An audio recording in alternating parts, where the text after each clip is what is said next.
Alors, nous lirons premièrement les Actes des Apôtres, le chapitre 17, les versets 1 à 10. Pour les personnes qui ont la Bible de l'Église, il s'agit de la page 843.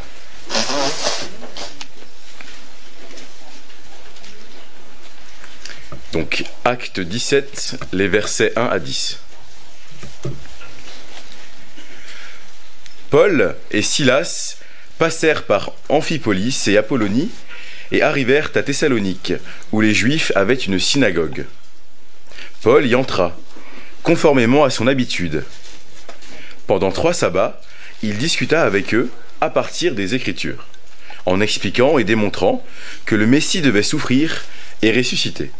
« Ce Jésus que je vous annonce, disait-il, c'est lui qui est le Messie. » Quelques-uns d'entre eux furent convaincus et se joignirent à Paul et à Silas, ainsi qu'un grand nombre de non-juifs qui craignaient Dieu et beaucoup de femmes importantes. Cependant, les Juifs restés incrédules prirent avec eux quelques vauriens qui traînaient sur les places, provoquèrent les attroupements et semèrent ainsi le trouble dans la ville. Puis ils se rendirent à la maison de Jason et cherchèrent Paul et Silas pour les amener vers le peuple. Ne les ayant pas trouvés, ils traînèrent Jason et quelques frères devant les magistrats de la ville en criant « Ces gens qui ont bouleversé le monde sont aussi venus ici, et Jason les a accueillis. Ils agissent tous contre les édits de l'empereur en prétendant qu'il y a un autre roi, Jésus. » Par ces paroles, ils troublèrent la foule et les magistrats, qui ne relâchèrent Jason et les autres qu'après avoir obtenu d'eux une caution. Aussitôt, les frères firent partir de nuit Paul et Silas pour Bérée. Dès leur arrivée, ils entrèrent dans la synagogue des Juifs. Lisons à présent la première épître de Thessaloniciens, le chapitre 4. Nous lirons les versets 13 à 18. Pour les personnes qui ont la Bible de l'Église, il s'agit de la page 901. Les versets 13 à 18. Nous ne voulons pas, frères et sœurs, que vous soyez dans l'ignorance au sujet de ceux qui sont morts, afin que vous ne soyez pas dans la tristesse comme les autres, qui n'ont pas d'espérance. En effet, si nous croyons que Jésus est mort et qu'il est ressuscité, nous croyons aussi que Dieu ramènera par Jésus et avec lui ceux qui sont morts. Voici ce que nous vous déclarons d'après la parole du Seigneur. Nous, les vivants, restés pour le retour du Seigneur, nous ne devancerons pas ceux qui sont morts. En effet, le Seigneur lui-même a un signal donné, à la voix d'un archange et au son de la trompette de Dieu, descendra du ciel, et ceux qui sont morts en Christ ressusciteront d'abord. Ensuite, nous qui serons encore en vie, nous serons tous ensemble enlevés avec eux sur des nuées à la rencontre du Seigneur dans les airs, et ainsi nous serons toujours avec le Seigneur. Encouragez-vous donc les uns les autres par ces paroles. Enfin, nous lisons la deuxième épître aux Thessaloniciens, au chapitre 1, les versets 6 à 10.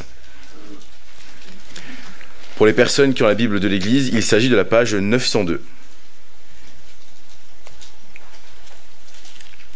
Les versets 6 à 10. En effet, il est juste aux yeux de Dieu de rendre la souffrance à ceux qui vous font souffrir et de vous donner, à vous qui souffrez, du repos avec nous lorsque le Seigneur Jésus apparaîtra du ciel avec les anges de sa puissance, au milieu d'une flamme de feu, pour punir ceux qui ne connaissent pas Dieu et ceux qui n'obéissent pas à l'évangile de notre Seigneur Jésus-Christ. Ils auront pour peine une ruine éternelle, loin de la présence du Seigneur et de la gloire de sa force, lorsqu'il viendra ce jour-là, pour être célébré parmi ses saints et admiré parmi tous ceux qui auront cru. Or, vous avez cru à notre témoignage.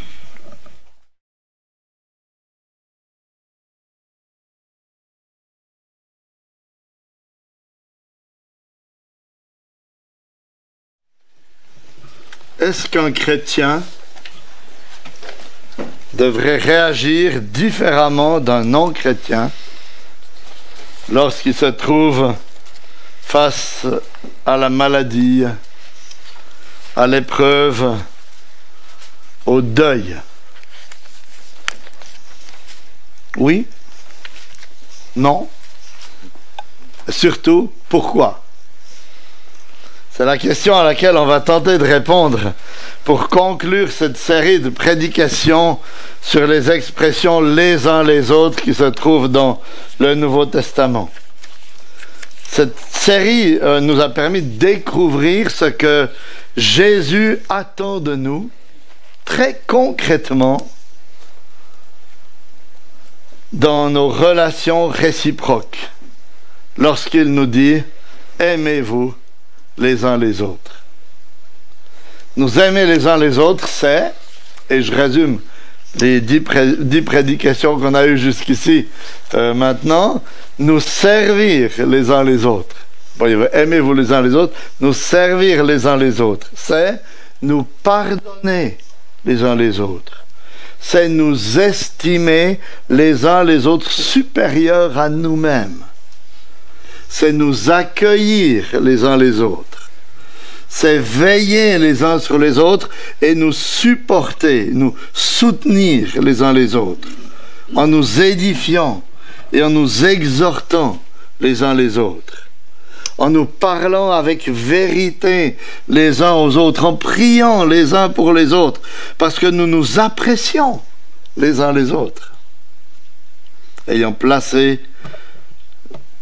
été placés les uns à côté des autres dans l'Église pour refléter la grâce de notre Dieu. Il y aurait sans doute encore d'autres expressions. Je l'ai dit qu'il y en avait 35. On en a étudié une quinzaine peut-être entre nous, mais il me semble qu'on a fait le tour des expressions principales. C'est toutes, on pourrait dire, les différentes facettes de ce diamant de l'amour fraternel qu'il nous faut continuer à affiner, à développer, à polir entre nous.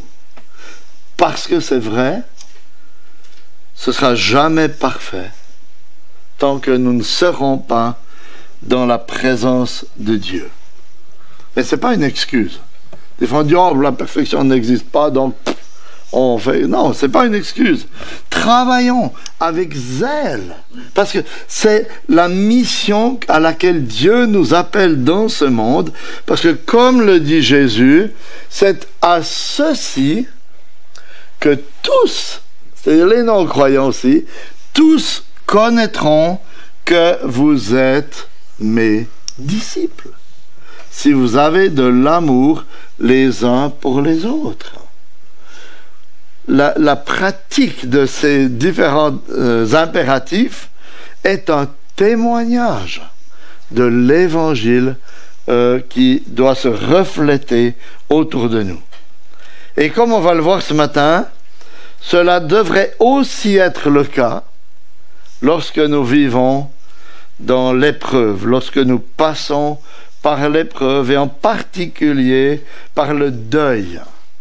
C'est pourquoi Paul, dans le texte qu'on va méditer ensemble, de 1 Thessaloniciens 4, versets 13 à 18, nous dit au verset 18, « Consolez-vous donc les uns les autres. » Ce sera le titre pour aujourd'hui. « Consolez-vous les uns les autres. » Et pour bien comprendre ce passage, il faut d'abord saisir la situation des Thessaloniciens. Paul écrit cette lettre aux chrétiens de Thessalonique. C'est une ville qui se trouve en Macédoine, sur la côte nord-ouest de la mer Égée. Et si vous avez le questionnaire, vous pouvez voir la carte et puis voir où est Thessalonique en fait. Comme on l'a lu au chapitre 17 du livre des Actes, c'est une ville que Paul a visitée lors de son deuxième voyage missionnaire. Et il n'a pu y rester que quelques semaines à cause de la violence de la persécution qui s'est très rapidement répandue contre les jeunes chrétiens. Mais ces quelques semaines ont été suffisantes pour que l'Esprit souffle et que des conversions nombreuses aient lieu dans cette ville.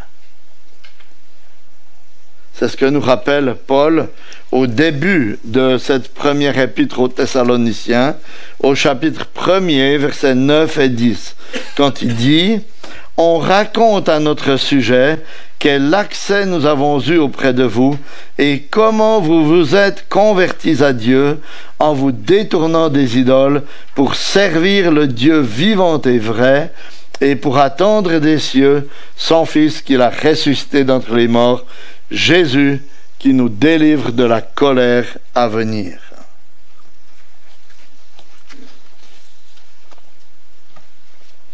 Mais, après avoir dû quitter cette ville précipitamment, Paul gardait ses jeunes frères et sœurs dans son cœur et dans sa prière. Ils avaient juste quelques semaines, ou peut-être au plus quelques mois de conversion, quand Paul a dû les laisser seuls et quitter la ville précipitamment. Et il s'inquiétait pour eux, au point d'avoir le désir on pourrait dire, de faire marche arrière dans son voyage missionnaire pour retourner les visiter et voir comment ils se développaient dans leur foi chrétienne. C'est ce qui nous apprend au chapitre 2, verset 18. Regardez. « Aussi nous avons voulu venir jusqu'à vous, du moins moi, Paul, à une ou deux reprises, mais Satan nous en a empêchés. » Et alors, qu'est-ce qu'il a fait? Il avait tellement envie d'avoir des nouvelles, puis le WhatsApp, les SMS, le téléphone n'existait pas. Il a envoyé Timothée à Thessalonique pour prendre des nouvelles. Et Timothée vient de revenir vers Paul et il lui donne des nouvelles juste avant que Paul écrive cette lettre. Et voilà, écoutez ce que Paul dit. Je le laisse plutôt parler que de vous faire le résumé moi-même. Si vous regardez au chapitre 3, versets 6 à 8, il nous explique quelles sont les nouvelles qu'il a reçues de ces Thessaloniciens. Chapitre 3, versets 6 à 8. « Mais Timothée vient nous arriver de chez vous. Il nous a donné de bonnes nouvelles de votre foi, de votre amour, du bon souvenir que vous gardez toujours de nous et de votre désir de nous revoir, désir pareil au nôtre. Ainsi, au milieu de toutes nos calamités et de toutes nos tribulations, frères, nous avons trouvé notre consolation à votre égard dans votre foi. Maintenant nous vivons, puisque vous demeurez fermes dans le Seigneur. »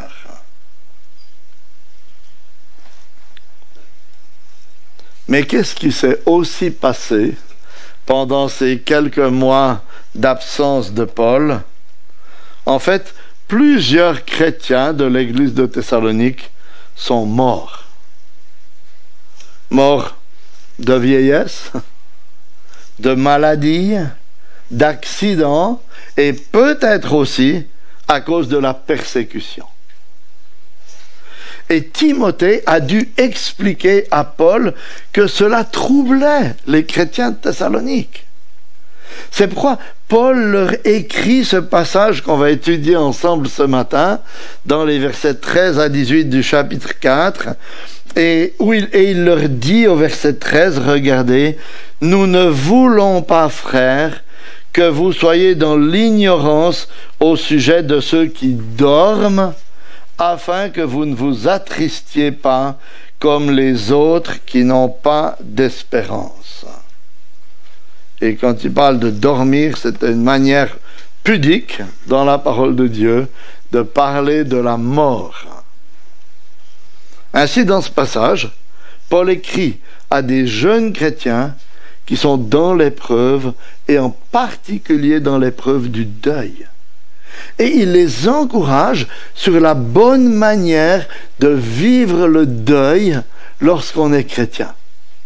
Et je pense que, par extension, ce passage peut s'appliquer non seulement au deuil, mais aux autres situations d'épreuve dans lesquelles il peut nous arriver de passer en tant que chrétiens, et sur la manière de vivre ces temps ensemble en église locale lorsque l'épreuve frappe les uns ou les autres. Et l'élément clé sur lequel Paul attire notre attention dans ces versets, c'est la centralité de l'Évangile dans nos épreuves. C'est le deuxième point. La centralité de l'Évangile dans nos épreuves. Regardez ce qu'il dit au verset 14. Si nous croyons que Christ est mort et qu'il est ressuscité, nous croyons aussi que Dieu ramènera aussi par Christ et avec lui ceux qui se sont endormis, ceux qui sont morts. Vous comprenez ce qu'il dit? Il nous dit que si nous croyons à la mort de Jésus pour expier nos péchés, et si nous croyons à la résurrection corporelle de Jésus pour attester que son sacrifice a été accepté par Dieu suffisant pour payer pour la condamnation de nos péchés, alors cela doit avoir un impact sur notre façon de considérer ceux qui sont décédés en Christ. Parce que par la foi, ils sont comme accrochés, comme scotchés à Jésus-Christ. Et lorsque Christ reviendra, à cause de ce qu'il a fait pour eux, Dieu le Père lui permettra de ramener avec lui tous ceux qui sont déjà morts et qui avaient confiance en Christ, placer leur confiance en Christ. Et comment est-ce que cela se passera exactement? C'est ce que Paul nous explique dans les versets suivants. Au verset 16, il nous parle d'un signal donné, car le Seigneur lui-même a un signal donné à la voix d'un archange, au son de la trompette de Dieu, descendra du ciel, et les morts en Christ ressusciteront en premier lieu. Le signal donné, la voix d'un archange, le son de la trompette de Dieu sont des expressions qui font allusion à un moment de rassemblement. Parce que le signal donné veut littéralement dire un cri de commandement. Et ceux qui ont fait l'armée, il n'y en a plus beaucoup, mais ceux qui l'ont faite, savent très bien ce qui se passait lorsqu'ils entendaient « rassemblement ». C'est-à-dire que tout le monde était éparpillé et en l'espace de 30 secondes, tout le monde laissait ce qu'il était en train de faire et arrivait à l'endroit d'où ils avaient entendu la voix crier « rassemblement ». Et c'est exactement l'idée qui est là, vous voyez. Le signal donné, la trompette aussi. À l'époque, la trompette servait pour transmettre des messages sur le champ de bataille et en particulier pour encourager les troupes à se rassembler à un endroit particulier. Ainsi, Paul nous apprend qu'à un moment donné dans l'histoire des hommes, un moment choisi et décidé par Dieu, le Seigneur Jésus descendra du ciel pour rassembler les siens. Et comme ce cri de rassemblement, tous ses enfants viendront autour de lui. Et Paul nous apprend qu'à ce moment donné dans l'histoire des hommes, fin du verset 16, début du verset 17, les morts en Christ ressusciteront en premier lieu. C'est-à-dire que l'âme des morts qui avaient placé leur foi en Christ est déjà maintenant auprès du Seigneur. Elle est actuellement auprès de lui, mais elles reviendront, ces âmes, avec Christ pour recevoir un corps nouveau, un corps semblable au corps nouveau, glorieux de notre Seigneur ressuscité. Puis seulement, ceux qui étaient vivants ou qui seront vivants à ce moment-là, parce qu'il y aura des vivants au moment où Christ reviendra, est-ce qu'on y sera? On ne sait pas. Mais au moment où Christ reviendra, il y aura des gens comme vous et moi qui seront vivants sur la terre. Et à ce moment-là seulement, une fois que ceux qui étaient morts auront eu leur corps transformé, ou rejoindront leur corps nouveau, nous les vivants, nous serons transformés, nous recevrons un corps nouveau et glorieux. Et nous serons tous réunis avec le Seigneur. Ainsi, nous qui sommes vivants actuellement, et qu'ils seront peut-être encore, quand Jésus reviendra, ça c'est pas sûr, nous ne devancerons pas ceux qui sont morts, ou ceux qui sont endormis. C'est-à-dire, voyez, notre position de chrétien vivant n'est pas plus enviable que la leur, que celle de ceux qui sont morts. Et ça, c'était propice à encourager, à rassurer ces chrétiens de Thessalonique. Hein? Parfois, on a l'idée qu'il n'y a rien de meilleur et de plus beau et de plus riche que notre vie sur terre. Est-ce que Paul nous dit non, non, non, non, c'est pas vrai. Ceux qui sont morts en Christ sont dans une situation meilleure que nous qui vivons. Parce qu'ils sont déjà dans la présence du Seigneur, et lorsque le Seigneur reviendra, ils seront changés, même avant que nous soyons transformés, nous, à l'image de Jésus-Christ.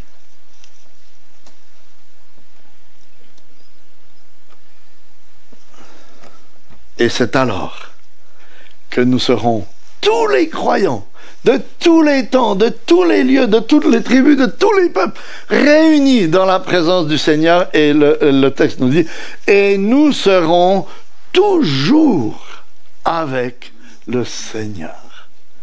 Réunis pour être toujours dans la gloire de Dieu, dans sa présence dans les cieux. Chers amis, voilà quel est le message de l'Évangile.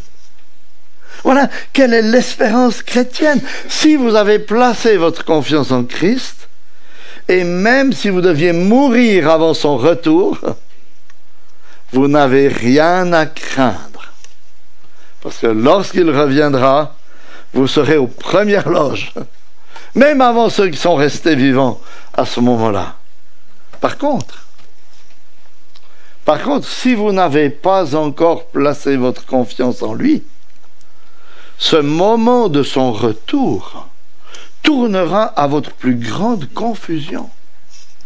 Paul n'en parle pas ici parce que son but c'était juste d'apaiser ces chrétiens de Thessalonique concernant leur chair qui était décédée dans la foi. Mais écoutez ce qu'il dit vous concernant. Au début de l'épître suivante, le texte qu'on a lu dans 2 Thessaloniciens 1, 6 à 10, cette deuxième lettre, Paul l'a écrite juste quelques mois plus tard. Et là, il parle de ce qui arrivera à ceux qui n'ont pas placé leur foi en Christ. 2 Thessaloniciens 1, versets 6 à 10. Écoutez bien. Si vous n'avez pas placé votre foi en Christ, c'est ce qui vous attend. C'est extrêmement solennel. Car il est juste, selon Dieu, de rendre l'affliction à ceux qui vous affligent et de vous donner, à vous qui êtes affligés, du repos avec nous lorsque le Seigneur Jésus apparaîtra du ciel avec les anges de sa puissance au milieu d'une flamme de feu pour punir ceux qui ne connaissent pas Dieu et ceux qui n'obéissent pas à l'évangile de notre Seigneur Jésus-Christ. Ils auront pour châtiment une ruine éternelle, loin de la face du Seigneur et de la gloire de sa force, lorsqu'il viendra pour être en ce jour-là glorifié dans ses saints et admiré dans ceux qui auront cru. Or, vous avez cru à notre témoignage. Voyez, c'est l'attachement à Jésus-Christ qui fait toute la différence. Il y a deux destinées différentes. Il y a une destinée de félicité extraordinaire avec tous ceux qui ont placé leur foi en Christ, de tous les temps. Et il y a une destinée de ruine atroce avec tous ceux qui auront rejeté le Seigneur tout au long de leur vie. C'est pourquoi ce matin, je vous appelle franchement les uns les autres à ne pas sortir de ce lieu sans avoir placé votre confiance en Christ pour échapper à cette colère terrible et goûter à cette espérance extraordinaire qui, comme on va le voir d'ici quelques instants, a un impact, pas seulement pour l'éternité future, mais pour la manière de vivre l'épreuve aujourd'hui, dans ce monde encore. Voyez, Christ est celui qui est allé dans les profondeurs de la mort et de l'enfer, afin de porter la condamnation que tous ceux qui placent leur foi en lui méritaient. Pour qu'à son retour, ils forment un seul peuple, réunis avec lui, autour de lui, pour l'éternité. Voilà quel est le message de l'Évangile qui doit affecter nos épreuves. Alors, comment est-ce qu'il doit le faire? C'est ce qu'on va voir maintenant avec le troisième point, l'utilité de l'Évangile dans nos épreuves. On a vu la centralité de l'Évangile dans nos épreuves. Maintenant, l'utilité. À quoi ça sert? À quoi sert l'Évangile lorsque nous sommes dans l'épreuve, dans ce monde? Regardez ce que Paul nous dit au verset 18 du chapitre 4, 1 Thessaloniciens 4, 18. On revient à ce passage-là. Consolez-vous les uns les autres par ces paroles. Et ce qui est frappant, c'est que Paul ne se limite pas à nous encourager à nous consoler. C'est naturel de nous consoler quand on est dans l'épreuve ou quand on est dans le deuil. Mais il nous dit aussi quel doit être le message avec lequel nous nous consolons. Parce que les gens du monde, ils essayent aussi de se consoler quand ils traversent l'épreuve. Ils s'entourent les uns les autres, ils se font des cadeaux, ils s'écoutent, ils pleurent les uns avec les autres. Mais la consolation des chrétiens est différente. Parce que ce qui nous console, ce sont ces paroles, comme il le dit. Consolez-vous les uns les autres par ces paroles. Quelles paroles? Mais les paroles de l'Évangile qu'on vient de se rappeler. Parce que ces paroles nous montrent combien Dieu nous a aimés en nous donnant son Fils afin de nous réconcilier avec lui. À tel point que rien, pas même la mort, ne peut nous séparer de lui. Puisque l'âme de ceux qui sont morts en Christ est déjà avec Christ, et qu'ils reviendront avec lui pour recevoir ce corps nouveau à son retour. Et pour comprendre comment cette consolation des uns des autres doit fonctionner concrètement dans nos relations réciproques, il faut découvrir quel est le sens de ce mot « consoler ». C'est le mot grec « parakaleite ». Ça vous dit peut-être rien du tout, mais oui. Je suis sûr que ça vous dit quelque chose, vous qui êtes chrétien depuis un certain temps, parce que Jean utilise un mot de la même famille pour décrire le Saint-Esprit dans Jean 14, 16 et 14, 26.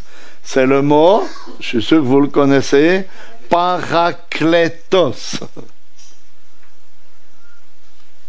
C'est un mot un peu difficile à traduire en français, mais qui contient l'idée, en fait, de se placer à côté de l'autre pour l'exhorter, l'encourager, le soutenir, lui rappeler la vérité. C'est pourquoi, pour le Saint-Esprit, il est parfois traduit par avocat, comme en 1 Jean 2:1. C'est le même mot qui est là. C'est notre avocat. Un avocat, c'est quelqu'un qui se tient à côté de celui qui est au tribunal, qui est accusé, et qui va parler pour lui, parler de sa part, mais lui parler aussi, l'encourager. Il est là pour l'accompagner dans l'épreuve. Et c'est exactement l'idée qui est là, vous voyez. Ce à quoi Paul nous appelle les uns les autres, c'est à nous tenir à côté des autres et à nous rappeler, à nous redire les grandes vérités de l'Évangile lorsque l'épreuve est là. Parce que, je ne sais pas si vous avez déjà observé, mais souvent, lorsqu'on est au plus profond de l'épreuve, on est incapable de se rappeler soi-même ces grandes vérités glorieuses de l'Évangile, de l'espérance chrétienne, qu'on connaît très bien, en fait. On les connaît, mais on n'arrive pas à se les rappeler. Parce que l'épreuve nous fait dysfonctionner. Et c'est comme un baume sur le cœur lorsqu'un frère ou une sœur vient nous rappeler ces grandes vérités que nous connaissons en nous lisant un passage de la parole, en chantant un cantique avec nous, en priant à nos côtés. C'est pourquoi, si nous voulons persévérer dans la foi et tenir ferme à l'heure de l'épreuve, nous avons besoin les uns des autres.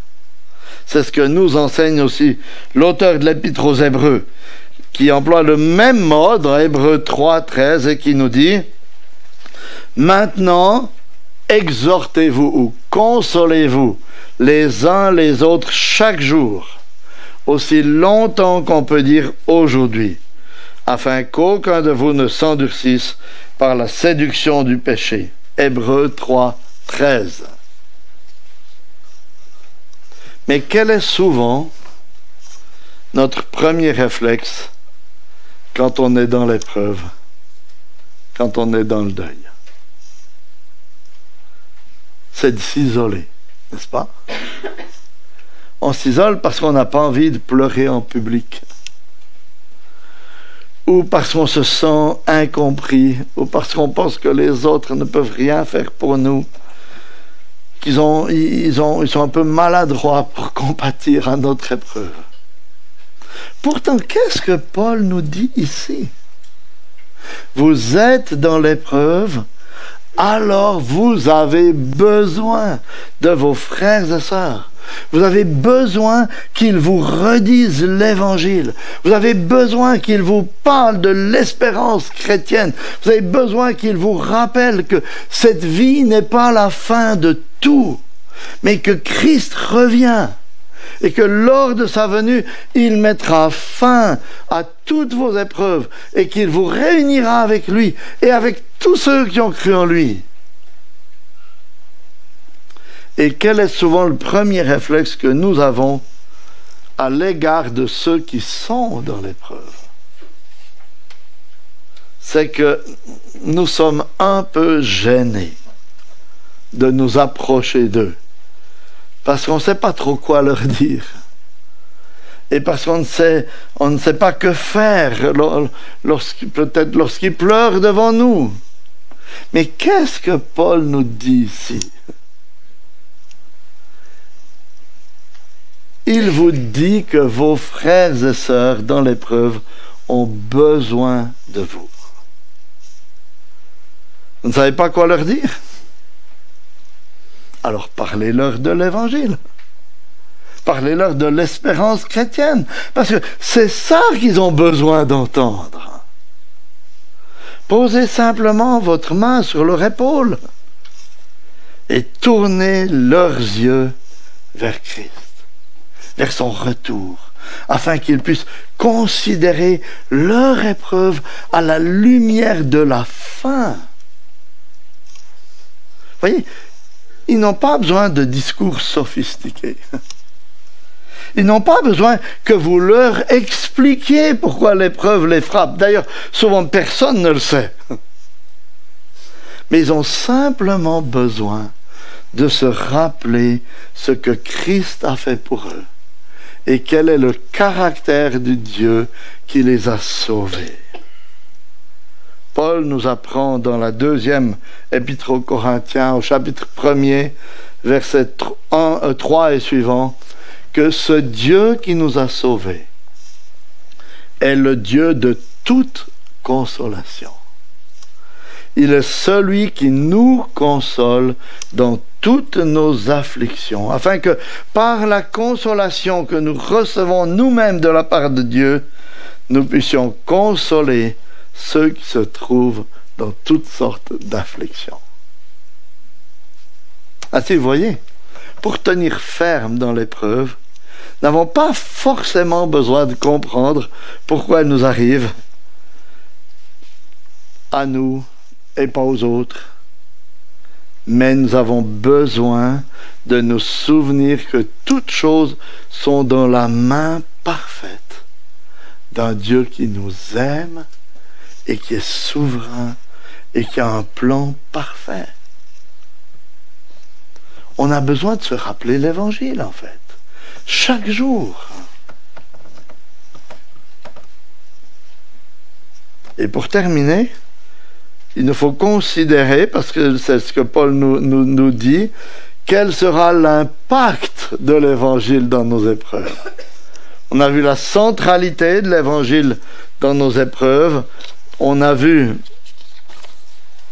l'utilité de l'Évangile dans nos épreuves. Et maintenant, l'impact de l'Évangile dans nos épreuves. Qu'est-ce que ça change dans notre vie de nous consoler ainsi les uns les autres? Regardez ce qu'il nous dit au verset 13. Nous ne voulons pas, frères, que vous soyez dans l'ignorance au sujet de ceux qui dorment, afin que vous ne vous attristiez pas comme les autres qui n'ont pas d'espérance. Qu'est-ce que ça change?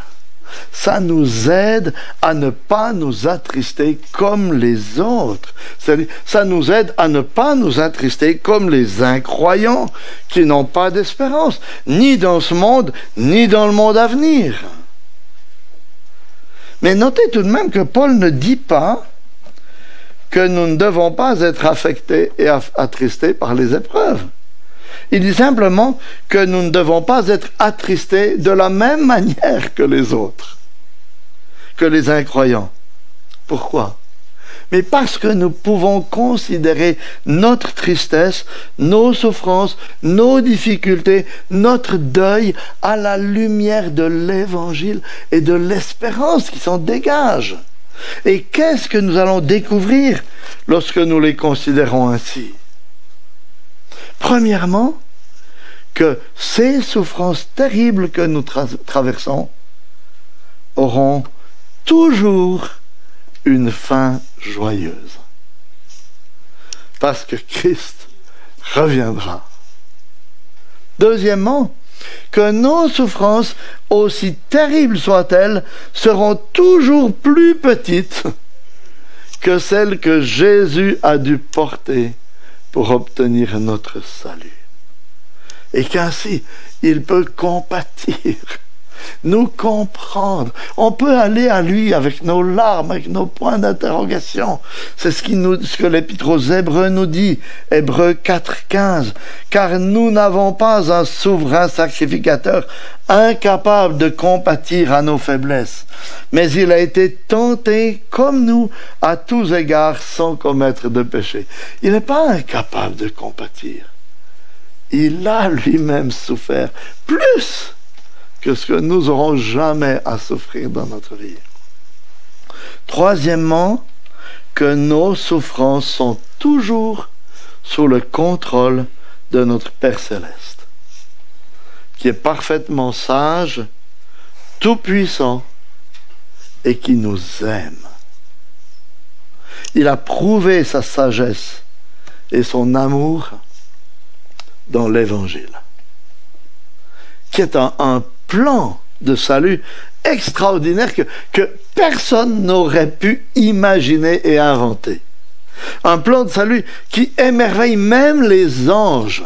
À plusieurs reprises, la parole de Dieu nous dit qu'il désire plonger leur regard dans ce plan de salut pour voir la grâce et la sagesse si variée de Dieu.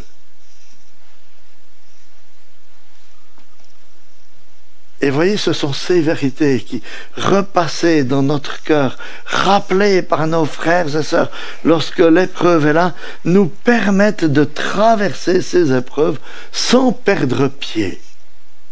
Alors ça ne veut pas dire qu'elles ne sont pas difficiles et qu'il nous faudrait jouer un espèce de rôle pour faire croire qu'on n'est pas affecté. Un peu comme un fakir assis avec un grand sourire sur sa planche à clous, voyez? Non, les épreuves nous affectent. Elles nous font pleurer. Comme Jésus qui a pleuré au tombeau de Lazare. Elles nous font passer par des états de grande détresse, comme Paul l'a vécu et qui nous relate dans 2 Corinthiens 4, versets 8 à 11. Il nous dit « Nous sommes pressés de toute manière, mais non écrasés, désemparés, mais non désespérés, persécutés, mais non abandonnés, abattus, mais non perdus. Nous portons toujours avec nous dans notre corps la mort de Jésus, afin que la vie de Jésus soit aussi manifestée dans notre corps.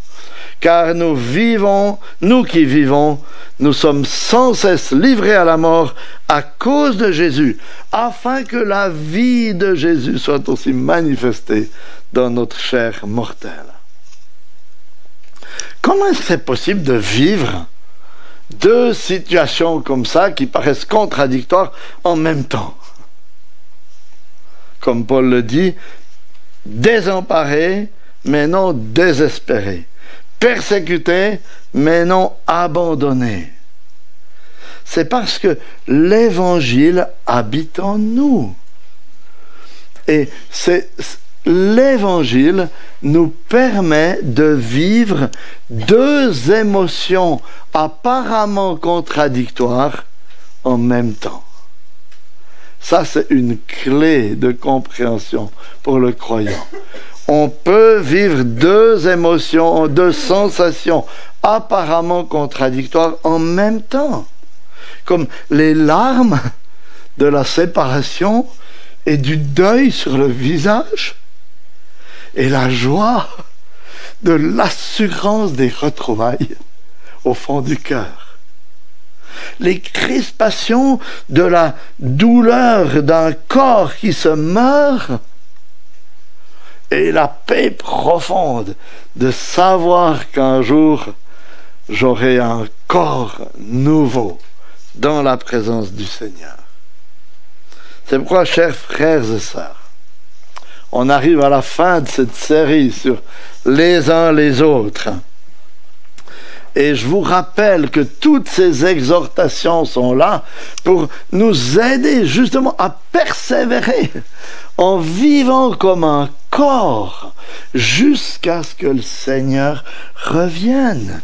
Prenez à cœur de vous consoler les uns les autres par ces paroles de l'Évangile, parce que c'est ainsi que nous glorifierons Dieu dans ce monde et que nous témoignerons que nous sommes ses disciples, pas seulement dans les jours de ciel bleu, mais aussi lorsque l'épreuve nous frappe.